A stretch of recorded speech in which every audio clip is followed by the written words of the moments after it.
ബ്രഹ്മസൂത്രം ഉപോദ്ഘാത ഭാഷ്യം 10ാമത്തെ പേജ് ടീകയിൽ താഴേന്ന് 7ാമത്തെ പങ്ക്തി. അജ്ഞാനസ്യ ഉപാദാനത്വേപി സ്ഫുരദാത്മതത്വ ആവരകതയാ ദോഷത്വേന അഹങ്കാരാധ്യാസ കർത്തൃീശ്വരസ്യ ഉപാധിത്വേന സംസ്കാര കാല കർമാദി നിമിത്വ പരിണാമിത്വേന ച നിമിത്തത്വമിതി ദ്യോതയത് നിമിത്തപദം. ഇതെവിടെയാ നിമിത്തപദം വന്നേ? 9ാമത്തെ പേജിലെ ഭാഷ്യത്തിലുണ്ട്. വായിച്ചേ. അത്യന്ത വിവിക്തയോർ കർമാധർമ്മ മിഥ്യാജ്ഞാന നിമിത്ത 9ാമത്തെ പേജിൽ. അജ്ഞാനസ്യ ഉപാദാനത്വേപി സ്ഫുരദാത്മതത്വ ആവരകത്വേന. അജ്ഞാനം ജഗത്തിന്റെ ഈ അധ്യാസത്തിന്റെ ഉപാദാനമാണെങ്കിൽ പോലും സ്ഫുരിക്കുന്ന ആത്മതത്വത്തിന്റെ, അതായത് സ്വയംപ്രകാശനായിരിക്കുന്ന പരമാത്മാവിന്റെ ആവരകതയാ, ഈ സ്വയംപ്രകാശൻ ആവൃതനല്ലായിരുന്നെങ്കിൽ ഈ ജഗത്തെ ഉണ്ടാവത്തില്ലായിരുന്നു. അപ്പോൾ ആവരണം ചെയ്യപ്പെട്ടിരിക്കുന്നതിനാൽ അതൊരു ദോഷമായി മാറിയിരിക്കുകയാണ്. അജ്ഞാനം ഒരു ദോഷമായിട്ട് മാനിക്കണം, അജ്ഞാനത്തെ ഒരു ദോഷമായി മാനിക്കണം. അഹങ്കാര അധ്യാസ കർത്തു ഈശ്വരസ്യ. അഹങ്കാര അധ്യാസ കർത്തു, അഹങ്കാരത്തിന്റെ അധ്യാസം, അതായത് പ്രളയത്തിന് ശേഷമുള്ള തിരിച്ചുവരവ്. ജാഗ്രതത്തിൽ സ്വപ്നത്തിലെ അധ്യാസമുള്ളൂ, സുഷുപ്തിയിൽ അധ്യാസം മാനിക്കുന്നില്ല. അതുകൊണ്ടാണ് ഈ പങ്ക്തി ഇങ്ങനെ വരുന്നത്. ഇതിന്റെ പിറകിൽ കുറെ കാര്യങ്ങളുണ്ട്. അധ്യാസ കർത്തുവായിരിക്കുന്ന ഈശ്വരന്റെ, അല്ലാതെ നിങ്ങൾക്ക് അധ്യാസ കർത്തു ഈശ്വരൻ എന്ന് നിങ്ങൾക്ക് മനസ്സിലാവാനാ? നിങ്ങൾക്കല്ല ആർക്കും മനസ്സിലാവത്തില്ല എന്തുകൊണ്ടാണ് അധ്യാസ കർത്ത ഈശ്വരൻ. ഈശ്വരൻ ആരാ അധ്യാസത്തിന്റെ കർത്താവാ? ജാഗ്രതയിലും സ്വപ്നത്തിലൂടെ അധ്യാസം മാനിക്കുന്നുള്ളൂ, സുഷുപ്തിയിൽ അധ്യാസം ഇല്ല. അതുകൊണ്ടാണ് സുഷുപ്തിക്ക് സമാനമായിരിക്കുന്ന പ്രളയത്തിൽ നിന്ന് രണ്ടാമത് സൃഷ്ടി നടത്തുന്നത് കൊണ്ടാണ് അധ്യാസകർത്ത ഈശ്വരൻ എന്ന് പറയുന്നത്. അങ്ങനെ ഇരിക്കുന്ന ഈശ്വരന്റെ ഉപാധിയായിട്ടാണ് എന്തിരിക്കുന്നത്? അവിദ്യ ഇരിക്കുന്നത്. ആ വിദ്യയാണ് നിങ്ങൾക്ക് ഇവിടെ ഇപ്പോൾ അധ്യാസത്തിന് നിമിത്തമായിരിക്കുന്നത്. സംസ്കാര കാല കർമാദി നിമിത്ത പരിണാമിത്വന. സംസ്കാരത്തിന്റെ രൂപത്തില്, കാലത്തിന്റെ രൂപത്തില്, കർമ്മത്തിന്റെ രൂപത്തിൽ. അതായത് ഇതെല്ലാം തന്നെ അധ്യാസത്തിന്റെ നിമിത്തങ്ങളാണ്. ഏത്? സംസ്കാരം, കാലം, കർമ്മ ഇത്യാദി. അങ്ങനെ ഇരിക്കുന്ന നിമിത്തങ്ങളുടെയൊക്കെ ഉപാദാനമായിട്ടാണ് അവിദ്യ ഇരിക്കുന്നത് എന്നുള്ളത് കൊണ്ട് അവിദ്യയെ നമ്മൾ നിമിത്തമായിട്ടെന്ന് പറഞ്ഞു. അധ്യാസത്തിന്റെ നിമിത്തത്തിന് ഉപാദാനമായത് കൊണ്ട് നമ്മൾ നിമിത്തം എന്ന് പറഞ്ഞു. എന്നുവെച്ചാ നിമിത്തത്വമിതി ദ്യോതയിതും നിമിത്തപദം. ഈ കാര്യം പറയാൻ വേണ്ടിയിട്ടാണ് നമ്മൾ നിമിത്ത എന്നുള്ള ശബ്ദപ്രയോഗം നടത്തിയത്. സ്വപ്രകാശ ആത്മന് അസംഖ്യ കഥം അവിദ്യാധ്യാസ അവിദ്യാസംഗ. സ്വയം പ്രകാശനായിരിക്കുന്ന ആത്മാവിൽ മാത്രമല്ല അസംഗന് രണ്ട് കാരണമുണ്ട്. സ്വയം പ്രകാശനിൽ ഒരിക്കലും അധ്യാസം സംഭവിക്കത്തില്ല. കാരണം ഒരു വസ്തുവിന്റെ പ്രകാശം ഇല്ലാതിരിക്കുക എന്നുള്ളതാണ് അവിടെ മറ്റൊരു വസ്തുവിന്റെ അധ്യസിക്കാനുള്ള കാരണം. കയറായിട്ട് പ്രകാശിച്ചിരുന്നു എങ്കിൽ ഒരിക്കലും സർപ്പം അധ്യസിക്കപ്പെടത്തില്ലായിരുന്നു. അപ്പൊ കയറിന്റെ പ്രകാശം നടന്നില്ല എന്നുള്ളതാണ് അധ്യാസത്തിന് കാരണമായിട്ടിരിക്കുന്നത്. ഇവിടെ ആത്മാവിന്റെ പ്രകാശം നടന്നില്ല, അവിടെ അധ്യാസം നടക്കുമെന്ന് പറയാൻ പറ്റില്ല. കാരണം ആത്മ സ്വയം പ്രകാശനാണ്. പരപ്രകാശ വസ്തുക്കൾക്കാണ് അപ്രകാശം സംഭവിക്കുക. സ്വയം പ്രകാശനം ഇവിടെ നിന്നാണ് അപ്രകാശം സംഭവിക്കാൻ പോകുന്നത്. സ്വയം പ്രകാശ ആത്മനി അസംഖ്യേ, അസംഗനുമാണ്. അസംഗനായതുകൊണ്ട് സംഘമില്ല എന്നർത്ഥം, സംബന്ധമില്ല. സംബന്ധമില്ലെങ്കിൽ അധ്യസ്ഥ വസ്തുവിന് സംബന്ധം ഇവിടെ നിന്നുണ്ടാവാണ്. അതുകൊണ്ട് ചോദിക്കുകയാണ് കഥം അവിദ്യാധ്യാസ. ആദ്യത്തെ അധ്യാസമാണ് അവിദ്യാധ്യാസം, അനാദി അധ്യാസമാണ്. ഇതിന് കാരണമാവത്തില്ല സ്വയം പ്രകാശാത്മ. കാരണം ഒന്ന് സ്വയം പ്രകാശനാണ്, അതുകൊണ്ട് അധ്യാസത്തിന്റെ യോഗ്യതയില്ല. മറ്റൊന്ന് അവൻ അസംഗനാണ്, അതുകൊണ്ട് അധ്യാസം മറ്റൊരു വസ്തുവിന്റെ ഇത് സംഭവിക്കത്തില്ല. അതുകൊണ്ടാണ് ചോദിച്ചത് കഥം അവിദ്യാധ്യാസ അവിദ്യാസംഗ. സംസ്കാരാദി സാമഗ്ര്യഭാവാത്. സംസ്കാരാദി സാമഗ്രി ഉണ്ടെങ്കിൽ മാത്രമേ അവിദ്യാധ്യാസം നടക്കത്തുള്ളൂ. സംസ്കാരാദി കാരണങ്ങൾ ഇല്ലെങ്കിൽ പിന്നെ എവിടുന്നാണ് അവിദ്യാസംഗം അവിദ്യാധ്യാസം സംഭവിക്കാൻ പോകുന്നത്? ഇതി ശങ്കാനിരാസാർത്ഥം മിഥ്യാപദം എന്നുള്ള ശങ്കയെ നിരാശ നടത്താൻ വേണ്ടിയിട്ടാണ് നമ്മൾ എന്ത് ശബ്ദപ്രയോഗം നടത്തിയത്? മിഥ്യ. ഏതുമായിട്ട്? അജ്ഞാനവുമായിട്ട്. മിഥ്യാജ്ഞാനം എന്ന് പറയുന്ന അജ്ഞാനം എന്നുള്ള സംഭവം വാസ്തവത്തിലുള്ളതല്ല. അതായത് ആ അവിദ്യ എന്നുള്ള വസ്തു ഇരിക്കുന്നത് കൊണ്ടാണ് നിങ്ങൾക്ക് അധ്യാസം വരുന്നതെന്ന് പറഞ്ഞു. അപ്പൊ അധ്യാസം വരണമെങ്കിൽ ആദ്യം അവിദ്യ വേണ്ടേ? ഇത് ഒരു ജഗ വിട്ടിട്ടാണ്. നിങ്ങളുടെ അനാദി അധ്യാസത്തെ ഒഴിവാക്കിയിട്ട് സാധ്യ അധ്യാസത്തെ മാത്രമേ ഇവിടെ സംസാരിക്കുന്നുള്ളൂ. അപ്പൊ സാധ്യ അധ്യാസം നടക്കണമെങ്കിൽ അതിന് മൂല കാരണമാണ് എന്ത്?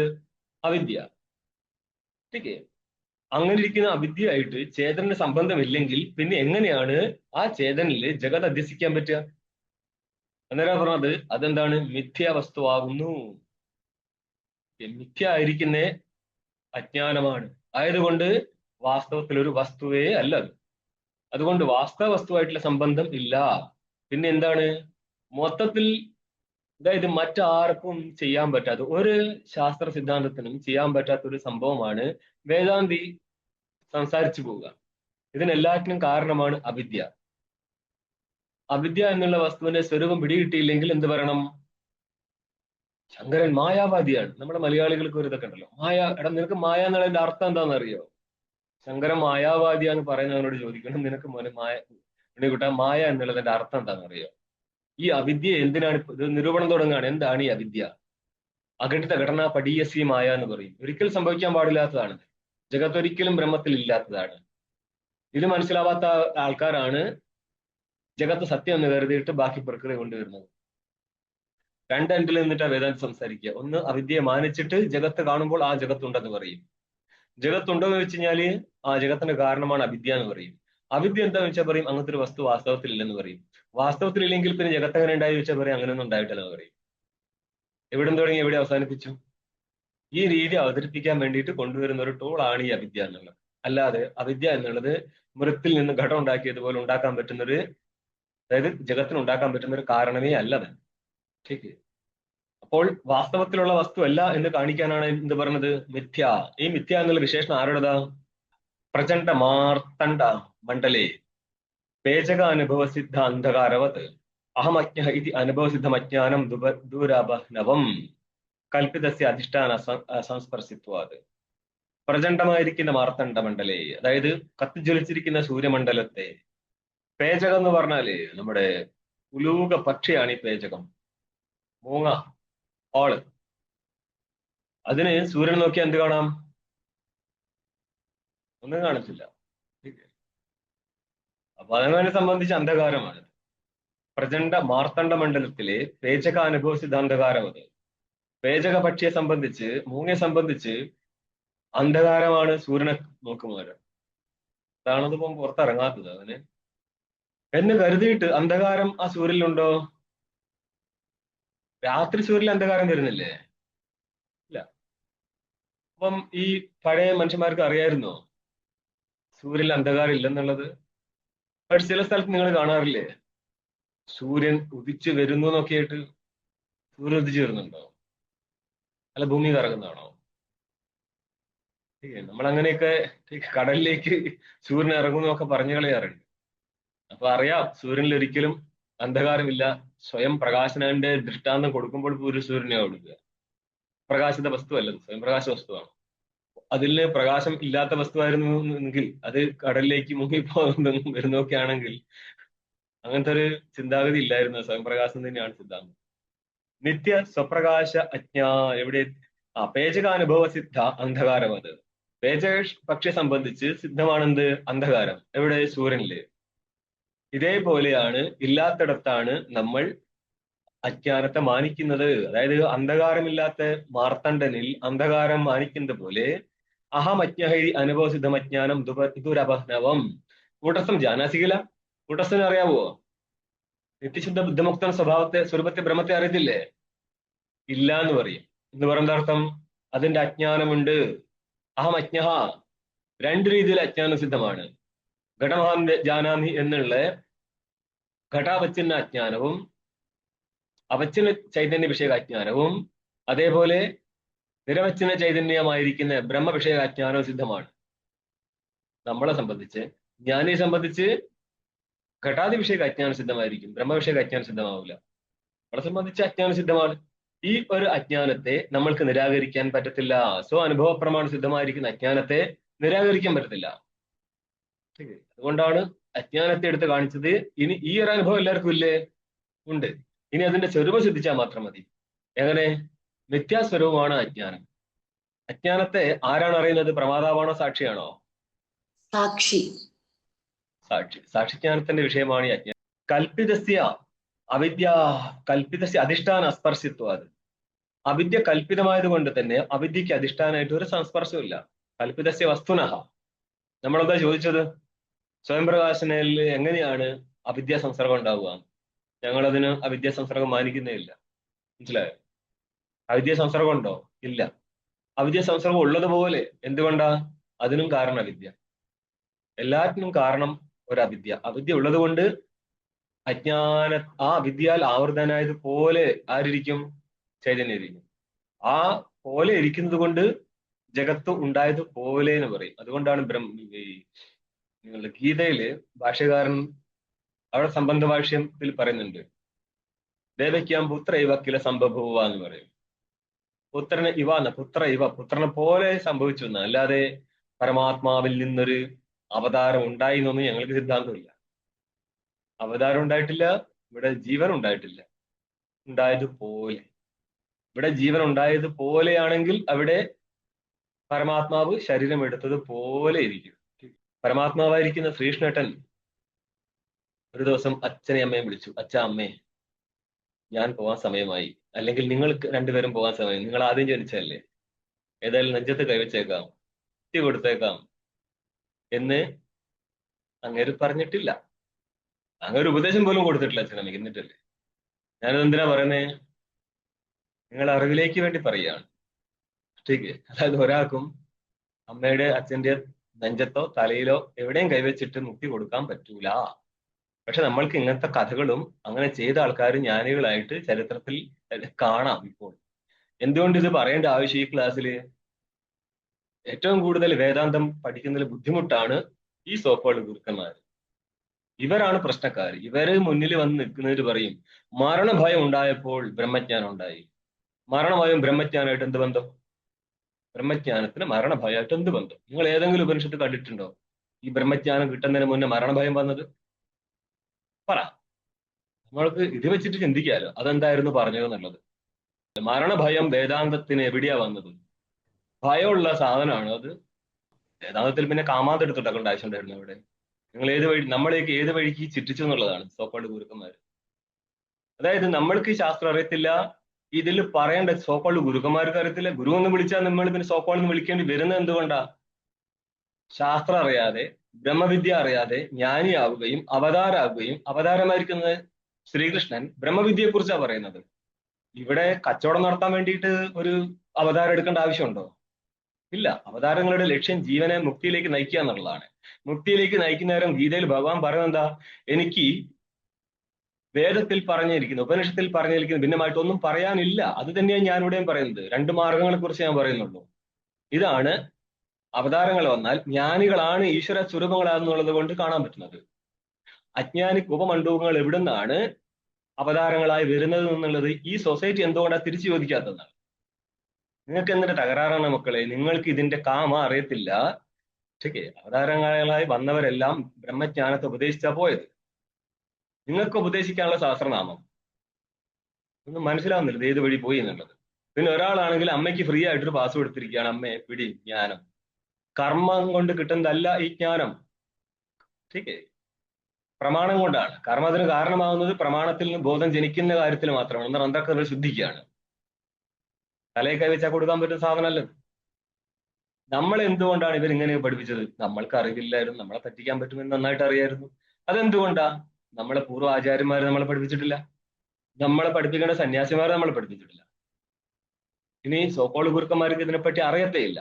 സൊസൈറ്റിയും PR വർക്കും കൂടിയും ചെയ്തിട്ട് നമ്മൾ ഏതോ വഴിക്ക് കൊണ്ടുപോയപ്പോൾ ഈ ക്ലാസ്സിൽ നമ്മൾ മനസ്സിലായോ? ഇങ്ങനത്തെ ഒരു മരണഭയം വരുന്നു എന്നല്ല. മരണഭയത്തിന്റെ കഥ ആരുണ്ടാക്കി തന്നാണ് നിങ്ങൾക്ക്? അത് വായിച്ചു കഴിഞ്ഞാൽ വിചാരിക്കും ജ്ഞാനത്തിന് മുന്നേ മരണഭയം വരുമെന്ന്. അവരങ്ങനെ എഴുതി വിട്ടത് കൊണ്ടാണ് ഞാൻ ഈ ക്ലാസ് ഇവിടെ നിർത്തി ഇതുവഴിക്ക് പോകുന്നത്. അതങ്ങനെയല്ല. കാരണം ഇനിയുണ്ട് ചില ഇപ്പോഴും ജീവിച്ചിരിക്കുന്ന ആൾക്കാർ ഇതിന്റെ പ്രൊപ്പഗൻഡയായിട്ട് നടക്കുന്നില്ലേ. ഞങ്ങൾക്കിടെ ആൾക്കാർക്ക് മാത്രമേ ജ്ഞാനം ഉണ്ടാകത്തുള്ളൂ, കണ്ടില്ലേ ഞാനതല്ലേ അവനല്ലേ, ഇതൊക്കെ പൊളിക്കേണ്ട ആവശ്യമുണ്ടെന്നുള്ളത് കൊണ്ടാണ് നിർത്തി സംസാരിക്കുന്നത് നമ്മൾ. ഇതല്ല, ഇതാരുടെയും കുത്തകയല്ല.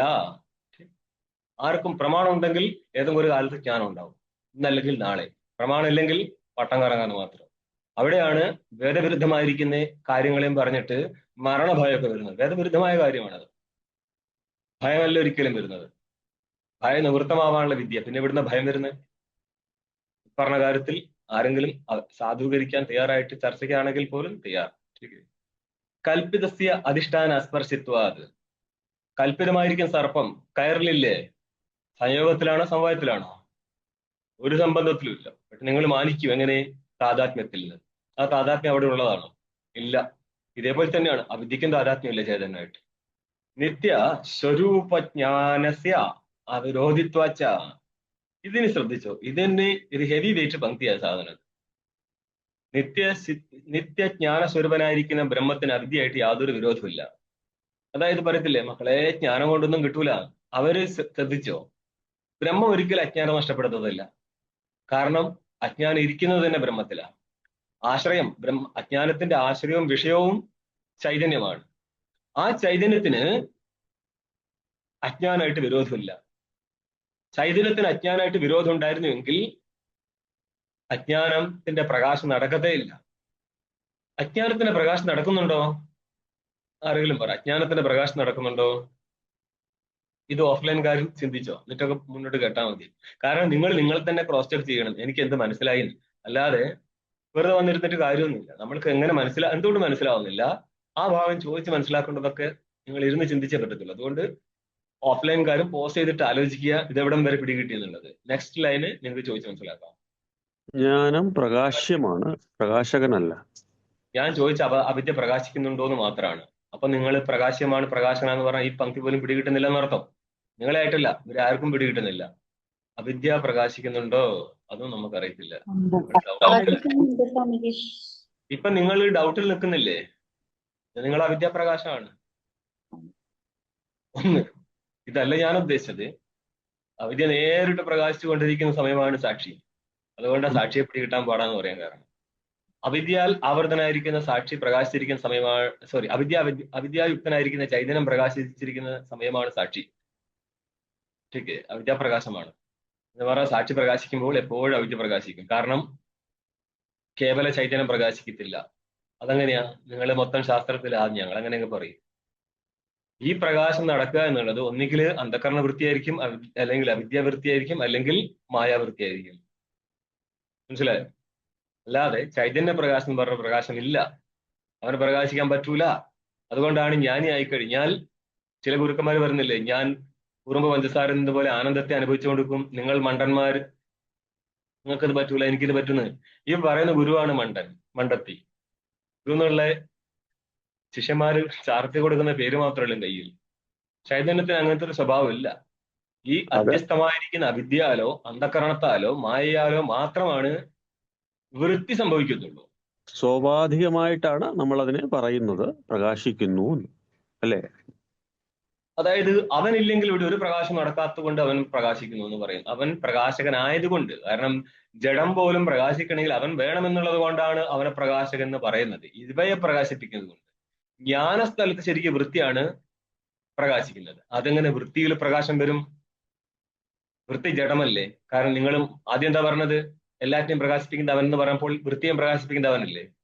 അതുകൊണ്ട് കേവല ജഡവും പ്രകാശിക്കത്തില്ല, കേവല ചൈതന്യവും പ്രകാശിക്കത്തില്ല.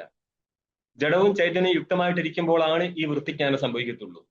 അത് അന്ധകരണ വൃത്തിയായാലും മായാവൃത്തിയായാലും അവിദ്യാവൃത്തിയായാലും രണ്ടും കൂടി ചേർന്നിരിക്കുന്ന അവസ്ഥയാണ്. കേവലനെ നമ്മൾ എടുത്തു കാണിക്കാൻ വേണ്ടിയിട്ട് ഉപയോഗിക്കുന്ന മാർഗം മാത്രമാണ്. കേവല ചൈതന്യത്തിന് ഒരിക്കലും പ്രകാശിക്കാൻ പറ്റത്തില്ല. ഇവിടെ അപ്പൊ പറയാണ്, നിത്യസ്വരൂപജ്ഞാനത്തില് അവിദ്യ ഇരുന്നപ്പോൾ ആണ് സാക്ഷി സ്വരൂപത്തിൽ അവൻ പ്രകാശിക്കുന്നത്. ആയതിനാൽ ആ അജ്ഞാനവുമായിട്ട് സ്വയം പ്രകാശന ഒരു വിരോധവുമില്ല. പിന്നെ അജ്ഞാനമായിട്ട് വിരോധമുള്ളത് ആർക്കാ? ജ്ഞാനത്തിന്. ഏത് ജ്ഞാനത്തിന്? ബ്രഹ്മവിഷയകമായ ജ്ഞാനത്തിന് അജ്ഞാനവുമായിട്ട് വിരോധമുണ്ട്. ഏത് ജ്ഞാനമാണതെന്നാണ് ചോദ്യം. ഇപ്പൊ നിങ്ങൾ വിചാരിക്കുന്നത് എന്തിനാ ചോദിക്കുന്നത്? അവിടെ ചോദിച്ചാൽ സ്പഷ്ടത കിട്ടും, അതുകൊണ്ടാണ് ചോദിക്കുന്നത്. ബ്രഹ്മവിഷയക ജ്ഞാനം, ഏത് ജ്ഞാനം എന്നാ ഉദ്ദേശിച്ചത്? ഇതെന്താണ് ഈ ജ്ഞാനം എന്ന് പറ? അത് ഒരു വൃത്തി രൂപത്തിലാണ് സ്വാമിജി ഇരിക്കുന്നത്. ചോദിച്ചത് ജ്ഞാനവൃത്തി, അത് വിദ്യ. ഏതാണ് ഈ വൃത്തി? ഞാൻ പറഞ്ഞു 3 വിധത്തിൽ വൃത്തിയുണ്ട്. അന്ധകരണ വൃത്തിയുണ്ട്, അവിദ്യാവൃത്തിയുണ്ട്, മായാവൃത്തിയുണ്ട്. ഇത് ഏത് വൃത്തിയാണോ ചോദിക്കുന്നത്? അന്ധകരണ വൃത്തി. ഇത്രയും പറഞ്ഞു തരണം. ഒരു പ്രസംഗം പോയാല് എത്രയോ വർഷമായിട്ട് ഇത് കേട്ടുകൊണ്ടിരിക്കുന്നത്, അതിന്റെ പിറകോട്ട് എന്താ അടുത്ത ചോദ്യം എന്നുള്ള ഒന്നും അറിയത്തില്ല. കേട്ടു വിട്ടു നമ്മൾ. ഇന്ന് വൃത്തിയുള്ളെങ്കിൽ അതിനെക്കുറിച്ച് അതിന് ചോദ്യം എന്നുള്ളത് മനസ്സിലാക്കണ്ടായിരുന്നോ? അന്ധകരണ വൃത്തി സാക്ഷിക്കാണോ പ്രമാതാവിനാണോ വരുന്നത്? ജ്ഞാനമാണ് അജ്ഞാനം നശിപ്പിക്കുക. പ്രമാതാവിന്റെ ജ്ഞാനമാണോ സാക്ഷിയുടെ ജ്ഞാനമാണോ? പ്രമാതാവിന്റെ ജ്ഞാനം. പ്രമാതാവിനുണ്ടാകുന്ന ജ്ഞാനമാണ്. ഓക്കെ. പ്രമാതാവ് ജാഗ്രതയിലാണോ, സ്വപ്നത്തിലാണോ, സുഷുപ്തിയിലാണോ? ജാഗ്രതയിലാണ്. ജാഗ്രതയിൽ മാത്രമേ പ്രമാതാവ് ജാഗ്രതയിലേ ജ്ഞാനം ഉണ്ടായിട്ട് കാര്യമുള്ളൂ. ചിലരുടെ ഗുരുക്കന്മാർ സ്വപ്നത്തിൽ വന്ന് ദീക്ഷ കൊടുക്കും, എന്നിട്ട് അവർ ജീവിതം മൊത്തം സ്വപ്നാടനം നടത്തി ജീവിക്കും. Publicity stunt. സ്വന്തം ഒന്നും പറയാനില്ല, പിറകിലൊന്നും പറയാനില്ല എങ്കിൽ, ദീക്ഷ എടുത്ത ആളെ പേര് പറയാനില്ല എങ്കിൽ, നമ്മൾ ഇതിന്റെ സ്വപ്നത്തിൽ ഗുരു വന്നിട്ടേ കാര്യമുള്ളൂ. നമുക്ക് ഇതിനൊക്കെ മറുകണ്ഠം ചാട്ടണമെങ്കിൽ അടുത്ത വഴിയാണിത്. ഈ പ്രസ്ഥാനത്തിൽ ഇങ്ങനത്തെ കുറെ കാര്യങ്ങളുണ്ട്. സ്വാമിജി, നമ്മള് സ്വപ്നത്തിൽ ഗുരുവിനെ കാണുക എന്ന് പറയുന്നത് തന്നെ നല്ലൊരു സംസ്കാരമാണല്ലോ. കാരണം ഈ സംസ്കാരമാണല്ലോ സ്വപ്നമായിട്ട് ഭവിക്കുന്നത്. അതാണ് രസം. നിങ്ങളൊക്കെ ഇത് സംസാരിക്കുന്നുള്ളത് കൊണ്ടാണ് ഗുരുവില്ലാത്ത ഞാൻ സ്വപ്നത്തിൽ ഗുരുവിനെ കൊണ്ടുവരുന്നത്.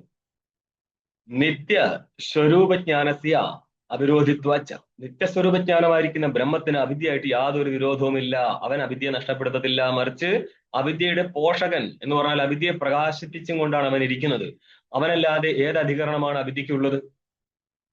അതുകൊണ്ട് അവിദ്യയും ചേതനം തമ്മിൽ ഒരു ബുദ്ധിമുട്ടുമില്ല. പിന്നെ എന്താണ് വേണ്ടത്? ആ ബ്രഹ്മാകാര വൃത്തി എന്നുള്ള അന്ധക്കരണം, വൃത്തി, ജ്ഞാനം, ബുദ്ധിയുടെ പരിണാമമായിരിക്കുന്ന ജ്ഞാനം ഉണ്ടെങ്കിൽ മാത്രമേ അജ്ഞാനം നഷ്ടപ്പെടുത്തുള്ളൂ. അവിടെ പ്രമാണമാണ് ശബ്ദം. ശബ്ദത്തിൽ നിന്ന് പ്രമാണം. ശബ്ദം എന്ന് പറഞ്ഞാല് സഹസ്രനാമല്ല ശബ്ദ പ്രമാണം. ഇവിടെ വൈദിക ശബ്ദമായിരിക്കുന്ന ഭ്രമനിവർത്തകന്മാരായിരിക്കുന്ന ശബ്ദങ്ങൾ മാത്രമാണ്. ഓക്കെ, അതെനിക്ക് അറിയത്തില്ലെങ്കിൽ ഞാനെന്ത് പറയും? ബുദ്ധി കൊണ്ട് ഇതൊന്നും നടക്കൂല, ബുദ്ധി കൊണ്ട് കിട്ടുന്നതല്ല, ഹഹാമ്പർ ചിരിച്ചിരുന്നോ? ഓക്കെ, യദ്വാ, അല്ലെങ്കിൽ ഇങ്ങനെ അന്വേഷിക്കാം. അജ്ഞാനം ജ്ഞാനാഭാവ ഇതി ശങ്കാ നിരാസാർത്ഥം മിഥ്യാപദം. അജ്ഞാനം ജ്ഞാനാഭാവമാണ് എന്ന് നൈയായികന്മാരുടെ അഭിപ്രായമുണ്ട്. അതായത് വേദാന്തിയെ സംബന്ധിച്ച് അജ്ഞാനം എന്നുള്ളത് ജ്ഞാനത്തിന്റെ അഭാവമല്ല. ജ്ഞാനത്തിന്റെ അഭാവം എന്നുള്ളത് ഒരു അഭാവസ്വരൂപമാണ്. ഈ അജ്ഞാനം എന്നുള്ളത് അഭാവസ്വരൂപമല്ല. എന്നാ ഭാവസ്വരൂപമാണെന്ന് വെച്ചാൽ ഭാവസ്വരൂപമല്ല. പിന്നെയോ ഭാവ വിലക്ഷണമായിരിക്കുന്ന അനിർവചനീയ സ്വരൂപമാണ്. പക്ഷെ നിങ്ങൾക്ക് പല സ്ഥലത്തും അനാദി ഭാവത്വസതി ജ്ഞാന നിവർത്തിത്വം എന്നൊക്കെ ലക്ഷണം കാണാം. അവിടെ ഭാവശബ്ദം വരാറുണ്ട്. അത് ഉദ്ദേശിച്ചത് എന്താ? അഭാവസ്വരൂപം അല്ലെന്ന് കാണിക്കേണ്ടിയിട്ടാ. കാരണം അഭാവം അനാദിയാണ്. ഇതിന് സമാനമായിട്ടാണ് ഇവിടെ പറഞ്ഞത്. അജ്ഞാനം ജ്ഞാനത്തിന്റെ പ്രാഗ്ഭാവമാണെന്ന് നൈയായികന്മാർ മാനിക്കുന്നുണ്ട്. അതിനെ ഒഴിവാക്കാനാണ് എന്ത് പറഞ്ഞത്? മിഥ്യ എന്നുള്ള ശബ്ദപ്രയോഗം നടത്തിയത്. അന്നപ്പോൾ അഭാവം മിഥ്യയാണോ? വേദാന്തിക്ക് അഭാവം മിഥ്യയാണ്. അത് വേറൊരു ഗെയിമാണ്. കാരണം അഭാവം അസ്ഥി എന്ന് പറയുന്നത് കൊണ്ട് അഭാവം നിങ്ങൾ പറഞ്ഞതുപോലെ അഭാവ സ്വരൂപമല്ല, ഇല്ലാത്ത വസ്തുവല്ല. അസത്തായിരുന്നുവെങ്കിൽ അസ്ഥി എന്ന് അന്വയിക്കാൻ പറ്റത്തില്ല. മനസ്സിലായ? ഇത് അതുദ്ദേശിച്ചല്ല പറഞ്ഞത്. അഭാവത്തെ അഭാവമായിട്ട് എടുത്ത് പറയാണ്. ഇതൊരു അഭാവ സ്വരൂപമല്ല, ഭാവാഭാവ ലക്ഷണമാണെന്ന് ഇതിനർത്ഥമുള്ളൂ. മിഥ്യാത്വസതി, ഇനി ലക്ഷണം പറയാം. മിഥ്യാത്വസതി സാക്ഷാത് ജ്ഞാന നിവർത്തിത്വം അജ്ഞാനസ്യ ലക്ഷണം. മിഥ്യാജ്ഞാന പദേനുക്തം. മിഥ്യാജ്ഞാന പദത്താൽ പറയപ്പെട്ടിരിക്കുന്ന വസ്തുവില്ലേ, അതിന്റെ ലക്ഷണം പറയാണ്. എന്താണ്? മിഥ്യാത്വസതി സാക്ഷാത് ജ്ഞാന നിവർത്തിത്വം അജ്ഞാനസ്യ ലക്ഷണം. ठीक है, അതായത് മിഥ്യാശബ്ദം കൊണ്ട് പറഞ്ഞ ഒരു അജ്ഞാനമുണ്ട്. മിഥ്യ എന്ന് പറഞ്ഞു കാരണം അജ്ഞാനം മിഥ്യല്ലേ? ആണ്. ശരിക്കും മിഥ്യാപദം കൊണ്ട് നമ്മൾ ആരെയാ പറഞ്ഞത്? അജ്ഞാനത്തെയാണ്. ബ്രഹ്മാശ്രയമായിരിക്കുന്ന ഒരു അജ്ഞാനമുണ്ട്. ആ അജ്ഞാനത്തിന്റെ ലക്ഷണം എന്താ? മിഥ്യാത്വസതി സാക്ഷാത് ജ്ഞാന നിവർത്തിത്വം. സാക്ഷാത് നേരിട്ട് ജ്ഞാനത്താൽ നിവർത്യമാവുന്ന വസ്തു ഏതാണ്? അജ്ഞാനമാണ്. അതേപോലെ അജ്ഞാനത്തിന്റെ കാര്യം ജ്ഞാനനിവർത്യമാണ്, പക്ഷെ സാക്ഷാത് ജ്ഞാനനിവർത്തിയല്ല. അതുകൊണ്ട് നമ്മൾ എന്ത് പറഞ്ഞു? സാക്ഷാത് ജ്ഞാനനിവർത്യമായിരിക്കും അജ്ഞാനം എന്ന് പറഞ്ഞു. പക്ഷെ ഒരു ശബ്ദം കൂടി കൊടുത്തിട്ടുണ്ട് അല്ലേ, മിഥ്യാത്വസതി. നമുക്ക് ഇതിന്റെ വ്യാഖ്യാനം നോക്കാം, ഇത് എന്തിനാ കൊടുത്തതെന്നുള്ളത്. ജ്ഞാനേച്ഛ പ്രാഗഭാവ സാക്ഷാത് നിവർത്യത ഇതി വദന്തം പ്രതി മിഥ്യാത്വസതി ഇത്യുക്തം. സോറി, ജ്ഞാനേന ഇച്ഛാപ്രാഗഭാവ സാക്ഷാത് നിവർത്തത. ജ്ഞാനാദി ഇച്ഛതി യതതേ എന്നാണ് ക്രമം വരിക. പ്രയത്നം പ്രതി കാരണമാണ് ഇച്ഛ, ഇച്ഛയ്ക്ക് കാരണമാണ് ജ്ഞാനം. അന്നപ്പോൾ ജ്ഞാനം ഉണ്ടായിക്കഴിഞ്ഞാൽ ആര് നഷ്ടപ്പെടും? ആര് ജനിക്കും? ജ്ഞാനം ഉണ്ടായിക്കഴിഞ്ഞാൽ ആര് ജനിക്കും? ആരെങ്കിലും ജ്ഞാനം ഉണ്ടായിക്കഴിഞ്ഞാൽ ഇച്ഛ ജനിക്കും. ഇച്ഛ ജനിക്കുമ്പോൾ എന്ത് സംഭവിക്കും? ഇച്ഛ ഘടം ഉണ്ടാകുമ്പോൾ ഘടപ്രാഗഭാവം നഷ്ടപ്പെടും. അതുകൊണ്ട് ജ്ഞാനം ഉണ്ടായതോടുകൂടി എന്ത് നഷ്ടപ്പെട്ടു? ഇച്ഛാപ്രാഗഭാവം നഷ്ടപ്പെട്ടു. നോക്കിയോ, ജ്ഞാനേന ഇച്ഛാപ്രാഗഭാവ സാക്ഷാത് നിവർത്തത. ജ്ഞാനം കൊണ്ട് ഇച്ഛയുടെ പ്രാഗഭാവമാണ് നേരിട്ട് നഷ്ടപ്പെടുന്നത് എന്നുള്ള മതത്തിനനുസരിച്ച് അവരെന്ത് പറയും? ജ്ഞാനാത് സോറി, സാക്ഷാത് ജ്ഞാന നിവർത്തിത്വം അജ്ഞാനസ്യ ലക്ഷണം എന്ന് പറഞ്ഞാൽ ആരുടെ മതത്തിലാണോ ജ്ഞാനത്താൽ നേരിട്ട് നഷ്ടപ്പെടുന്നത് ഇച്ഛാപ്രാഗഭാവമാണോ, അവരുടെ മതത്തില് അജ്ഞാനം സിദ്ധിക്കപ്പെടത്തില്ല, മറിച്ച് ജ്ഞാനപ്രാഗഭാവത്തിൽ അതിവ്യാപ്തി നേരിടും. ജ്ഞാനത്തിന്റെ ലക്ഷണം, അജ്ഞാനം എന്നുള്ളത് ജ്ഞാന നിവർത്യമാണോ? ആണ്. സാക്ഷാത് ജ്ഞാന നിവർത്യമാണോ? ആണ്. പക്ഷേ സാക്ഷാത് ജ്ഞാന നിവർത്യം ജ്ഞാനപ്രാഗഭാവവും കൂടിയാണെങ്കിൽ അതിവ്യാപ്തി. അതല്ല, ജ്ഞാനപ്രാഗഭാവം മാത്രമാണെങ്കിൽ ലക്ഷണത്തിന്റെ അസംഭവം നേരിടും, ഭോഗത്തേ ഇല്ല എന്നുള്ളത്. ജ്ഞാനേന ഇച്ഛാപ്രാഗഭാവ സാക്ഷാത് നിവർത്തത ഇതി വദന്തം പ്രതി അപ്പോൾ ആ ഒരു ലക്ഷണത്തിനാണ് അതിവ്യാപ്തി, അവ്യാപ്തി, അസംഭവ രൂപ ദോഷങ്ങളുള്ളത്. ഈ ഒരു ആപത്തി, അതിവ്യാപ്തിയാദി ആപത്തി ഒഴിവാക്കണമെങ്കിൽ നിങ്ങൾ അതിന് വിശേഷണങ്ങൾ കൊടുത്തോളണം. ഇവിടെ ജ്ഞാനത്താൽ നേരിട്ട് നഷ്ടപ്പെടുന്നത് ഇച്ഛാപ്രാഗഭാവമായതിനാൽ സാക്ഷാത് ജ്ഞാന നിവർത്തിത്വം എന്നുള്ളത് ഇച്ഛാപ്രാഗഭാവത്തിൽ പോകുമ്പോൾ ഇച്ഛാപ്രാഗഭാവത്തിൽ അജ്ഞാനത്തിന്റെ ലക്ഷണത്തിന്റെ അതിവ്യാപ്തി നേരിടുമെന്നുള്ളതിനാൽ ആ അതിവ്യാപ്തി ഒഴിവാക്കാൻ വേണ്ടി എന്ത് പറയണം? മിഥ്യാസ്തി സതി. ഇച്ഛാപ്രാഗഭാവം മിഥ്യാസ്വരൂപമല്ല, അത് അഭാവസ്വരൂപമാണ് എന്ന് മാനിച്ചിട്ടാണ് സതിത്വം. അജ്ഞാന നിവൃത്തി ദ്വാര ജ്ഞാന നിവർത്തിയ ബന്ധേ അതിവ്യാപ്തി നിരാസായ സാക്ഷാതിഥി. അങ്ങനെയാണെങ്കിൽ മിഥ്യാത്വസതി ജ്ഞാന നിവർത്തിത്വം എന്ന് പോരായിരുന്നു ലക്ഷണം. എന്തിനാണ് ഇടയ്ക്ക് സാക്ഷാത് എന്ന് കൊടുത്തത്? അതിന് കാരണം പറയാണ്, അജ്ഞാന നിവൃത്തി വഴി ജ്ഞാനത്താൽ ആര് നിവർത്തിയമാവുന്നുണ്ട്? ബന്ധനം. ठीक है, അജ്ഞാനത്തെ നിവർത്തിപ്പിക്കുന്നതോടുകൂടി അജ്ഞാനം ഒരു ബന്ധനമാണ്, അതല്ല ഉദ്ദേശിച്ചത്. സംസാരമായിരിക്കുന്ന ബന്ധനം, അല്ലെങ്കിൽ ചിജ്ജട താതാത്മ്യമായിരിക്കുന്ന ബന്ധനം, അതിന് നിവൃത്തിക്ക് കാരണമാണ് അജ്ഞാനത്തിന്റെ നിവൃത്തി. അപ്പോൾ ജ്ഞാനം കൊണ്ട് അജ്ഞാനം നിവർത്തിച്ചു, അജ്ഞാന നിവൃത്തി വഴി ബന്ധം നിവർത്തിപ്പിക്കപ്പെട്ടു. ആയതിനാല് സാക്ഷാത് പദം ഇല്ലെങ്കിൽ മിഥ്യാത്വസതി ജ്ഞാന നിവർത്തിത്വം എന്നുള്ളത് എവിടെയുണ്ട്? ബന്ധത്തിലുണ്ട്. ബന്ധം അജ്ഞാനമല്ല, അജ്ഞാന കാര്യമാണ്. ആയതിനാൽ അജ്ഞാന കാര്യത്തിൽ അജ്ഞാന ലക്ഷണത്തിന്റെ അതിവ്യാപ്തി ഉള്ളത് കൊണ്ട് അതിവ്യാപ്തി നിരാസത്തിനായിട്ട് എന്ത് പറഞ്ഞു? സാക്ഷാത്. സാക്ഷാത് നിവർത്തിത്വം എന്ന് അന്വയിച്ചോളണം. അനാദി ഉപാദാനത്വ സതി മിഥ്യാത്വം വാ ലക്ഷണം. അല്ലെങ്കിൽ ഇങ്ങനെയും ചെയ്യാം, അനാദി ഉപാദാനം. എത്ര അനാദിയുടെ വേദാന്തിക്ക്? ജീവ ഈശോ വിശുദ്ധ ചിത്ത് തഥാ ജീവേശ്യോർഭിത അവിദ്യ തത് ചിതോർ യോഗ ഷഡസ്മാകം അനാദേഹ. പ്രകാരം 6 അനാദികളുണ്ട്. കൈയുള്ളവർ എഴുതിയെടുത്ത് പഠിക്കുക. അനാദിയായിട്ട് മാത്രമല്ല, ഉപാദാനമായിരുന്നു കൊണ്ട് അനാദി ഉപാദാനത്വ സതി മിഥ്യാത്വം വാ ലക്ഷണം. അതായത് ജഗത്തിന്റെ അനാദി ഉപാദാനം ബ്രഹ്മമാണ്, അവിദ്യയാണ്. ബ്രഹ്മത്തിൽ അതിവ്യാപ്തി ഒഴിവാക്കാൻ വേണ്ടി എന്ത് പറഞ്ഞു? മിഥ്യാത്വം. സ്വാമിജി ബ്രഹ്മ ഉപാദാന കാരണം എന്ന് പറയാണ്ടിരിക്കാനായിട്ടാണ് മിഥ്യത്വം അവിടെ കൊണ്ടുവന്നിരിക്കുന്നത്, അതല്ലേ പറഞ്ഞത്? ബ്രഹ്മല്ല, ബ്രഹ്മ ഉപാദാനമാണ്. ബ്രഹ്മ ഉപാദാനം അല്ലെന്ന് പറയാൻ പറ്റത്തില്ല. അതാണ് നിങ്ങൾക്ക് ഇതിന്റെ ടെർമിനോളജി പോലും മനസ്സിലാക്കാൻ ബുദ്ധിമുട്ടുണ്ട് എന്നുള്ളതാണ്. ബ്രഹ്മ ഉപാദാന കാരണമാണ് എന്ന് പറഞ്ഞത് മനസ്സിലായിട്ടുണ്ട്. എടുത്താലേ നിങ്ങൾക്ക് ഈ സാധനം കയറത്തുള്ളൂ. നിങ്ങൾ അതിന്റെ ഒരു ലൈറ്റ് ബുദ്ധിയിൽ വന്നിരുന്നിട്ട് ഒരു കാര്യമില്ല. നിങ്ങൾ ഇത് ക്ലാസ് കഴിഞ്ഞാൽ 2 വട്ടം 3 വട്ടോ കേട്ട് ഇത് എഴുതിയെടുത്ത് പഠിക്കാൻ പറ്റുന്ന ആൾക്കാർക്ക് മാത്രമേ ഇത് എന്തെങ്കിലും പിടി കിട്ടത്തുള്ളൂ.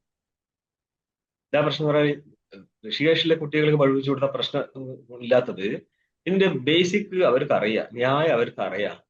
ഓക്കെ, ബ്രഹ്മ നിരാസാർത്ഥം മിഥ്യാത്വം ഇതി.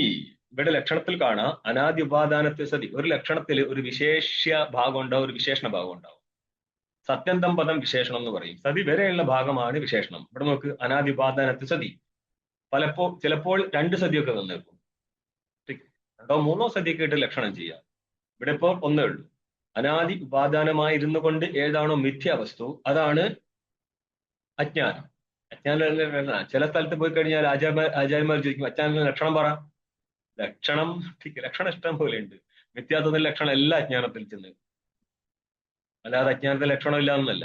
ഭാഷ്യകാരൻ പറയുന്നുണ്ട്, ഏതാണോ ആവരണ സ്വരൂപനായിട്ടിരിക്കുന്നത് അതാണ് അജ്ഞാനം, അതായത് ലക്ഷണമാണ്.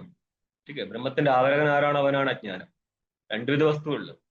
ബ്രഹ്മം, രണ്ടാമത്തെ അവന്റെ ആവരണം. ആവരണമായിരിക്കുന്ന ഈ അവിദ്യയാണ് മൊത്തം ജഗത്തെ ആയിട്ട് പരിണമിച്ചിരിക്കുന്നത്. അല്ലെങ്കിൽ അവിദ്യ ഇരിക്കുന്നത് കൊണ്ട് ബ്രഹ്മമാണ് മൊത്തം ജഗത്തായിട്ട് വിവർത്തിതമായിരിക്കുന്നത്. രണ്ടും സിദ്ധാന്തമാണ്. മനസ്സിലാവുന്ന ആൾക്കാർക്ക് മനസ്സിലാക്കി എടുക്കാം. പരിണാമം എന്ന് പറയുന്ന സമയത്ത് പരിണാമി ഉപാദാനം വാസ്തവ വസ്തുവാണെന്ന് ചിന്തിച്ചു പോകും. അത് ഒഴിവാക്കാനാണ് വിവർത്ത കാരണം കൊണ്ടുവരുന്നത്. വിവർത്ത കാരണം പറയുന്നത് കുറച്ച് ബുദ്ധിമുട്ടുണ്ട് അത് മനസ്സിലാക്കി എടുക്കാൻ.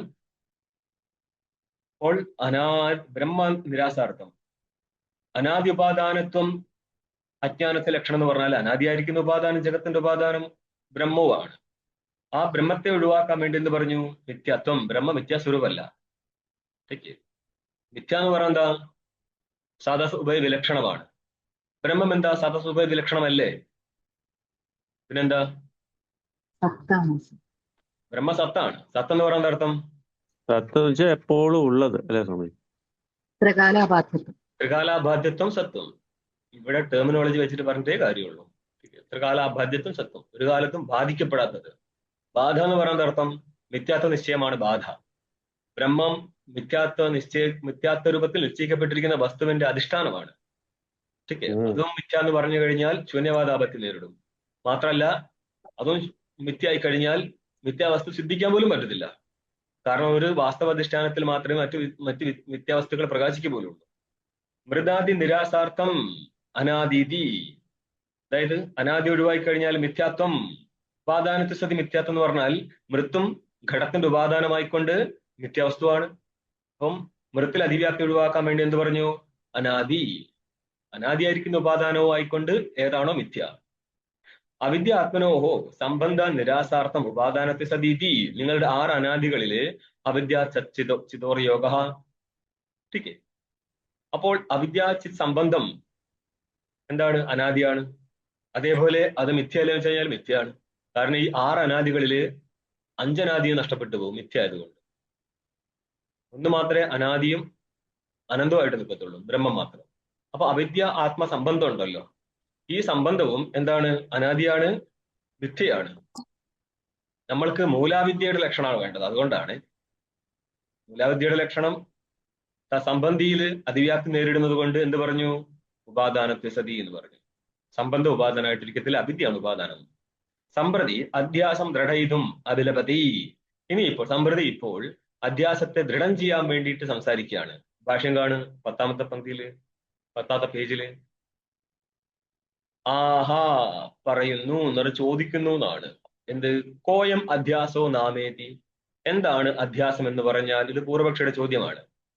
ഉച്ചതേ പറയുന്നു എന്ന് പറഞ്ഞ ഉത്തരം തരും സിദ്ധാന്തി. ടീക്ക നോക്കിനി. ആധ്യാത്മിക കാര്യ അധ്യാസേഷു അഹമിതി പ്രഥമോധ്യാസ. കാര്യ അധ്യാസമുണ്ട്, അനാദി അധ്യാസമുണ്ട്. ആധ്യാത്മികം എന്ന് പറഞ്ഞാല് ആത്മസംബന്ധി എന്ന് പറഞ്ഞാൽ ആത്മാന്നുള്ള ശരീരം എന്നാണ്. ശരീര സംബന്ധിയായിരിക്കുന്ന ആദ്യത്തെ അധ്യാസമാണ് അഹമധ്യാസം. അഹമധ്യാസം എപ്പോഴാ വരിക? എന്താ പറഞ്ഞത്? സാക്ഷി പിടികിട്ടാത്ത കാലത്തോളം ഒന്നും മനസ്സിലാവില്ല എന്ന് പറയാൻ കാരണം, സാക്ഷി നിരൂപണം നടന്നില്ലെങ്കിൽ നിങ്ങൾ ഒന്നല്ല വേദാന്തം അറിഞ്ഞില്ല എന്ന് പറയണം. സാക്ഷിയെ നിരൂപണം ചെയ്യാൻ പറ്റാത്ത ആൾക്കാർ. സുഷുപ്തിയിൽ അധ്യാസം ഉണ്ടോ? സുഷുപ്തിയിൽ അധ്യാസം ഇല്ലെന്നാ പറയാറ്. കാരണം സുഷുപ്തി ബ്രഹ്മസ്വരൂപമാണ്. പക്ഷെ സുഷുപ്തിയിൽ അധ്യാസം ഇല്ലായിരുന്നുവെങ്കിൽ ജാഗ്രത ഒന്നാം സ്മരിക്കാൻ പറ്റില്ലായിരുന്നു. അതുകൊണ്ട് തന്നെ ഒരു വിചിത്ര സ്ഥലമാണ് സുഷുപ്തി. അധ്യാസം ഉണ്ടോ? ഉണ്ട്. ഇല്ലേ? ഇല്ല. അതെന്തുകൊണ്ടാ? അവിടെ അവിദ്യ അധ്യാസമേ ഉള്ളൂ. ആ അവിദ്യ ചേതനിൽ കൽപ്പിതമാണ്. കൽപ്പിതമായിരിക്കുന്ന വസ്തുവിന് വാസ്തവത്തിൽ അധിഷ്ഠാനമായിട്ട് സംബന്ധമുണ്ടോ? ഇല്ല.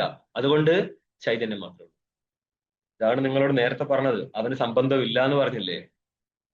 ഇത് വാസ്തവം. ആ വാസ്തവ അർത്ഥത്തിലാണ് നിങ്ങൾക്ക് ശുദ്ധ ചൈതന്യത്തെ കാണിച്ചു തരാൻ പറഞ്ഞിട്ട് സുഷുപ്തിയിലേക്ക് പോകുന്നത്. ആധ്യാത്മിക കാര്യ അധ്യാസേഷു അഹമിതി പ്രഥമോ അധ്യാസ. ശരീര സംബന്ധിയായിരിക്കുന്ന കാര്യ അധ്യാസങ്ങളിൽ ആദ്യത്തെ അധ്യാസത്തിൽ പറഞ്ഞതാണ് അഹം എന്നുള്ള അധ്യാസമാണ് ആദ്യത്തെ അധ്യാസം. എന്നുവെച്ച അധിഷ്ഠാന ആരോപ്യ അംശദ്വയ അനുപലംഭാത് ന്യായം അധ്യാസ ഇതി. ഒന്ന് അധിഷ്ഠാന, രണ്ടാമത്തത് ആരോപ്യം. എല്ലാ അധ്യാസ സ്ഥലത്തും ഇങ്ങനെ തന്നെയാണ്. ഇവയെ വേർതിരിച്ച് കാണാൻ പറ്റുന്നുണ്ട്. സർപ്പം മറ്റൊരു സർപ്പത്തെ കാണാൻ എവിടെ പറ്റിയത് കൊണ്ട് ഇവിടെ നമ്മൾക്ക് കയറിലെ സർപ്പത്തെ അധ്യസിക്കാം. അപ്പോൾ അധിഷ്ഠാന ആരോപ്യ വസ്തുക്കളെ ഉപലംബം നടന്നിട്ടുണ്ട്. പക്ഷെ ഇവിടെ ഇപ്പോൾ ചൈതന്യവും ജഡവുമായിട്ട് ഭിന്നമായിരിക്കുന്ന ഒരു സ്ഥലവും കണ്ടിട്ടില്ലല്ലോ. എന്നിട്ടല്ലേ ഇവിടെ പിടിച്ച് അധ്യസിക്കാൻ പോകുന്നത്. ഇത്ര ഇതിന് ഗഹരായുണ്ട് കേട്ടോ പങ്ക്തിക്ക്. ന്യായം അധ്യാസ, ഇത് അധ്യാസം എന്ന് പറയാൻ പറ്റത്തില്ലല്ലോ. ഇതിനജവാച്യം എന്ന് പറയരുത്. എന്തുകൊണ്ടാ? അയോദഹതീതിവത് അഹം ഉപലഭേ ഇതി ദൃഗ്ദൃശ്യോർബലംബാത്. അയോദഹതി എന്നുള്ള സ്ഥലത്ത് നിങ്ങൾ അഗ്നിയെയും അയോഗോളത്തെയും വേറിട്ട് കണ്ടിട്ടുണ്ടോ? എന്താ അഗ്നി വേറെ കണ്ടിട്ടില്ലേ? അയോഗോളത്തെ വേറിട്ട് കണ്ടിട്ടില്ലേ? പിന്നെ എന്തിനാണ് ഇവര് അയോദഹതി എന്നുള്ള ദൃഷ്ടാന്തം കൊടുത്തത്? ഇതിന്റെ പിറകിൽ വലിയൊരു മണ്ടയുണ്ട്. ഈ സാധനം ഇവിടെ തെളിവാകത്തില്ല. കേവല അഗ്നി ആരും കണ്ടിട്ടില്ല, സംസൃഷ്ട അഗ്നിയെ മാത്രമേ കാണാൻ പറ്റത്തുള്ളൂ. കേവല അഗ്നി ഇല്ലാതെ സംസൃഷ്ട അഗ്നി വരുമെന്ന് വെച്ച് കഴിഞ്ഞാൽ ഇല്ല. ഈ വിറക് കത്തിക്കുന്ന സമയത്ത് അഗ്നി ഉണ്ടല്ലേ എവിടെ? ആ വിറക് തന്നെയാണോ അഗ്നി, അല്ല അഗ്നി വേറെയും വിറക് വേറെയാണോ? അവിടെ ശുദ്ധ അഗ്നി വേറെ ഉണ്ട്, പക്ഷെ നമുക്ക് ഒരിക്കലും കാണാൻ പറ്റത്തില്ല.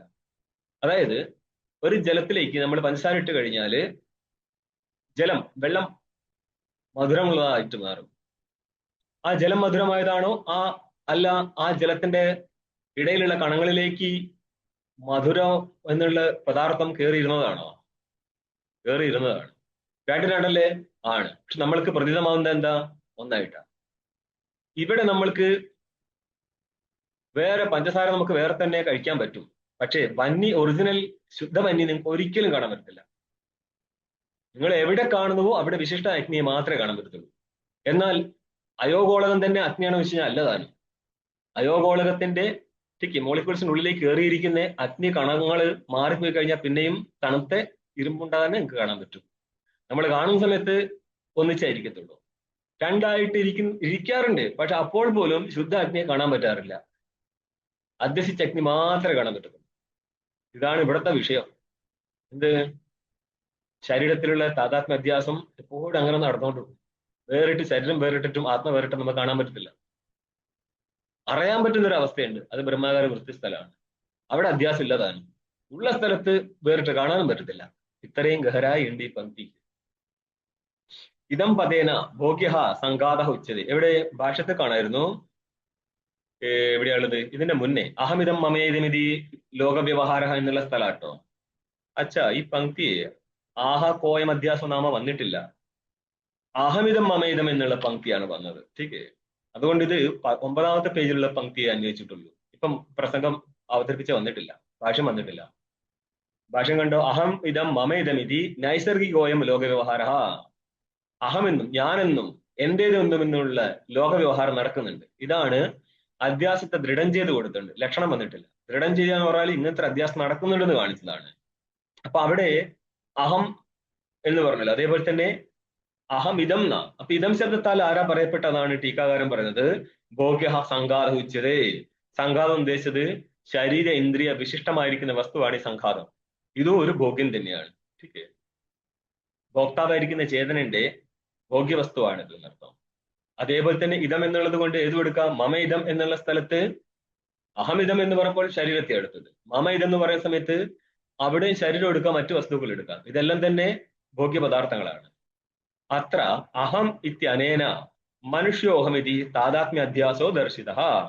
താതാത്മ്യ അധ്യാസം കാണിക്കപ്പെട്ടിട്ടുണ്ട്. ഏത് പദത്താല്? അഹം ഇതം എന്നുള്ള പദത്താല്. ഇതം ഈ ശരീരത്തെയല്ലേ പറയുന്നത്? അഹമിതം ശരീരമായിട്ട് ചേതനന്റെ താതാത്മ്യ അധ്യാസം നടന്നുകൊണ്ടാണ് അഹമിതം എന്ന് അഭിമാനിക്കുന്നത്.